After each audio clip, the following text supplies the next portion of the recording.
Hello and welcome to another episode of Legal Update. The topic of discussion is Suo Motu Under Order 7 Rule 6 CPC.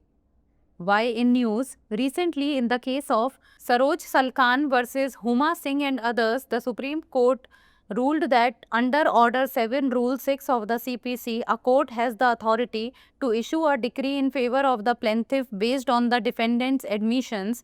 Additionally, the court may dismiss a suit if the plaintiff's own admissions weaken their claim.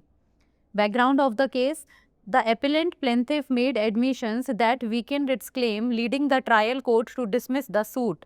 The trial court dismissed the suit suo motu without a formal application from the defendant, citing lack of cause of action and insufficient pleadings. The High Court upheld the trial court's dismissal, prompting the appellant to appeal to the Supreme Court. The appellant argued that the dismissal should have been done under Order 7 Rule 11 CPC, not Order 12 Rule 6 CPC, and that the trial court lacked authority to act suo motu in the absence of a formal application from the defendant. Court observation: the bench, comprising Justices Sanjay Karol and Manmohan, affirmed that under Order 7 Rule 6 CPC, courts have wide discretion to pass a judgment at any stage of the trial, including suo motu, without needing a formal application. The court clarified that this rule allows not only the passing of decrees in favor of plaintiffs based on admitted claims, but also enables the dismissal of suits when the plaintiff's judicial admissions undermine the case. The judgment referenced the case of Rajiv Ghosh versus Satyanarayan Jaiswal to emphasize the court's authority to dismiss suits under this rule. Order 7 Rule 6 of CPC. This rule authorizes the court to enter a judgment where a claim is admitted and to pass a decree on such admitted claim. This can be done at any stage. Thus, a plaintiff may move for judgment upon admission by the defendant in his written statement at any stage of the suit, although he has joined issue on the defense.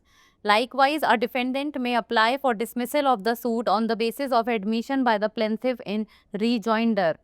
The court may, in an appropriate case, give a judgment at an interlocutory stage of the proceedings on admission by a party. Since the object of Sub-Rule 1 is to enable the plaintiff to get judgment on admission of the defendant, to the extent of such admission, he must get the benefit thereof immediately without waiting for the determination of non-admitted claim. In such cases, there may be two decrees: first in respect of admitted claim and second in respect of non-admitted or contested claim. A decree under Rule 6 may be either preliminary or final. Case law: ITDC Limited versus Chandrapal Sood and Son 2000, the division bench of the High Court held that Order 7 Rule 6 of the CPC grants the court board discretion. The court may at any stage of the suit, either on a party's application or suo motu, pass a judgment based on an admission of fact made in the pleadings or otherwise, without needing to resolve other issues between the parties. Now it's time for the practice question. At what stage of the proceedings can the court pass a judgment under Order 7 Rule 6 CPC? Only after the trial ends, only at the final stage, at any stage of the trial, or only during the hearing of appeals? Send the answer of this question in the comments below. That's all for today. Thank you so much for watching. आदेश 7 नियम 6 CPC के तहत स्वप्रेरणा से चर्चा में क्यों? हाल ही में सरोज सलकन बनाम हुमा सिंह एवं अन्य के मामले में सर्वोच्च न्यायालय ने फैसला सुनाया कि CPC के आदेश 7 नियम 6 के तहत न्यायालय को प्रतिवादी की स्वीकारोक्ति के आधार पर वादी के पक्ष में डिक्री जारी करने का अधिकार है। इसके अतिरिक्त यदि वादी की अपनी स्वीकारोक्ति उसके दावे को कमज़ोर करती है तो न्यायालय मुकदमा खारिज कर सकता है। मामले की पृष्ठभूमि: अपीलकर्ता वादी ने ऐसी स्वीकारोक्ति की जिससे उसका दावा कमज़ोर हो गया, जिसके कारण निचली अदालत ने मुकदमा खारिज कर दिया। ट्रायल कोर्ट ने प्रतिवादी की ओर से कोई औपचारिक आवेदन दिए बिना ही कार्यवाही के लिए कारण के अभाव तथा अपर्याप्त दलीलों का हवाला देते हुए मुकदमा स्वतः ही खारिज कर दिया। उच्च न्यायालय ने निचली अदालत के फैसले को बरकरार रखा, जिसके बाद अपीलकर्ता ने सर्वोच्च न्यायालय में अपील की। अपीलकर्ता ने तर्क दिया कि बर्खास्तगी आदेश 7 नियम 11 सीपीसी के तहत की जानी चाहिए थी, ना कि आदेश 7 नियम 6 सीपीसी के तहत, और प्रतिवादी की ओर से औपचारिक आवेदन के अभाव में ट्रायल कोर्ट के पास स्वीप्रेरणा से कार्यवाही करने का अधिकार नहीं था। न्यायालय की टिप्पणी। न्यायमूर्ति संजय करोल और न्यायमूर्ति मनमोहन की पीठ ने पुष्टि की कि आदेश 7 नियम 6 सीपीसी के तहत अदालतों को औपचारिक आवेदन की आवश्यकता के बिना मुकदमे के किसी भी चरण में स्वप्रेरणा सहित निर्णय पारित करने का व्यापक विवेकाधिकार है। अदालत ने स्पष्ट किया कि यह नियम न केवल स्वीकृत दावों के आधार पर वादी के पक्ष में आदेश पारित करने की अनुमति देता है, बल्कि वादी की न्यायिक स्वीकारोक्ति से मामले को कमजोर करने पर मुकदमे को खारिज करने का भी अधिकार देता है। निर्णय में इस नियम के तहत मुकदमों को खारिज करने के न्यायालय के अधिकार पर जोर देने के लिए राजीव घोष बनाम सत्यनारायण जायसवाल के मामले का संदर्भ दिया गया। सीपीसी का आदेश 7 नियम 6। यह नियम न्यायालय को यह अधिकार देता है कि वह किसी दावे के स्वीकार किए जाने पर निर्णय दर्ज करे और ऐसे स्वीकार किए गए दावों पर डिक्री पारित करे। यह किसी भी स्तर पर किया जा सकता है।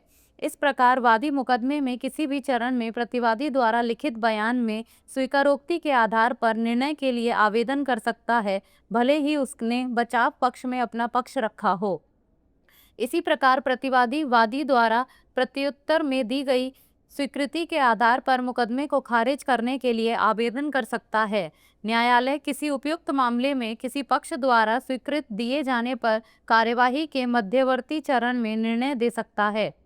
चूंकि उपनियम 1 का उद्देश्य वादी को प्रतिवादी की स्वीकृति पर ऐसी स्वीकृति की सीमा तक निर्णय प्राप्त करने में सक्षम बनाता है, इसलिए उसे अस्वीकृत दावे के निर्धारण की प्रतीक्षा किए बिना तुरंत इसका लाभ मिलना चाहिए। ऐसे मामलों में 2 डिक्री हो सकती हैं, एक स्वीकृत दावे के संबंध में और 2 अस्वीकृत या विवादित दावे के संबंध में। नियम 6 के अंतर्गत आदेश प्रारंभिक अथवा अंतिम हो सकता है। संबंधित केस ITDC लिमिटेड बनाम चंद्रपाल सूद एंड सन्स 2000। उच्च न्यायालय की खंडपीठ ने माना कि सीपीसी के आदेश 7 नियम 6 न्यायालय को व्यापक विवेकाधिकार प्रदान करता है। न्यायालय मुकदमे में किसी भी चरण में या तो किसी पक्ष के आवेदन पर या स्वीप्रेरणा से दलीलों में दिए गए तथ्यों की स्वीकृति के आधार पर या अन्यथा पक्षों के बीच अन्य मुद्दों को हल करने की आवश्यकता के बिना निर्णय पारित कर सकता है। अब बारी है अभ्यास प्रश्न की। कार्यवाही के किस चरण पर न्यायालय आदेश 7 नियम 6 सीपीसी के अंतर्गत निर्णय पारित कर सकता है? केवल सुनवाई समाप्त होने के बाद, केवल अंतिम चरण में, सुनवाई के किसी भी चरण में, या केवल अपील की सुनवाई के दौरान? आप इस प्रश्न का उत्तर कमेंट सेक्शन में दे सकते हैं। आज के लिए इतना ही। धन्यवाद।